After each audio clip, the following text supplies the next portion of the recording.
আমাকে কিছুক্ষণ আগে একজন এসে বলেছে আমি বুড়ি। আমার চোখ-টোখ ভেতরে চলে গেছে। আমি এখন ওর কথা শুনে অনেক ডিপ্রেশনে চলে গেছি। আমি এখন থেকে নিজেকে অনেক মেইনটেইন করব। একটা সময় ছিল আমি নিজেকে এত যত্ন করতাম, এত খাওয়া-দাওয়ার বলো, লাইফস্টাইল একদমই অন্যরকম ছিল আমার। আমি খুব যত্ন করতাম নিজেকে, শরীরকে, চুলকে, মাথার চুল থেকে পায়ের নখ অব্দি ভীষণ যত্ন করতাম। আর এখন সবকিছু একটা সময় থাকে। এখন সংসার হয়েছে, একটা বেবি আছে আমার। ৪ বছর বয়স। তো উম সংসারে কাজ করার পর আর নিজের যত্ন নেওয়া হয়ে ওঠে না।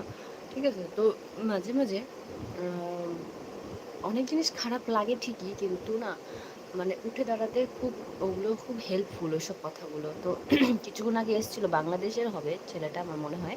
আর শিওর, ড্যাম শিওর আমি ও বাংলাদেশের।